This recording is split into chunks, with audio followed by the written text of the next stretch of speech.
ফুলকি সিরিয়ালের আগামী পর্বের আপডেট নিয়ে চলে এসেছি। চ্যানেলটি সাবস্ক্রাইব করে দেখতে থাকুন। রুদ্রর প্ল্যান ভেস্তে দিয়ে ফুলকিকে খুঁজে বের করলো রোহিত। আগামী পর্বে আপনারা দেখতে পারবেন ফুলকি সুপারস্টার থেকে রেগে সেখান থেকে বাড়িতে চলে আসে। তখনই তমাল, প্রিয়াল, ধানু সকলে বসে আছে। তখন ঝিনুক বলতে থাকে, ফুলকি এত রাগ করিস না। তারপর ধানু বলতে থাকে, হ্যাঁ রে ফুলকি, আর দাভাই তো আমাদের সাথেই আসছিল। তখন ফুলকি বলে, তাহলে আসছিল তো কোথায় গেল?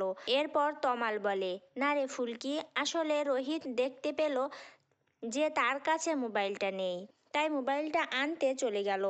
এরপর ফুলকি বলতে থাকে, হ্যাঁ স্যারের তো সব দিকে খেয়াল আছে, শুধুমাত্র আমার দিকে খেয়াল নেই।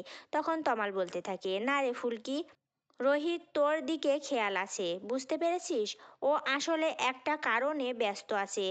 তখন ধানু বুঝে ফেলে আর বলতে থাকে, দা ভাই, তোর না মুখে কিছুই আটকায় না, তুই সব কিছু বলে দিস। তখন তমাল বলতে থাকে, আরে না, এরকম কিছু না। তখন ফুলকি বলে, না না, তমাল দাদা আমাকে অনেক ভালোবাসে, তো তার জন্য আমাকে যা তা বলে বোঝাচ্ছে। তখন ঝিনুক ফুলকির কথা শুনে হাসতে থাকে।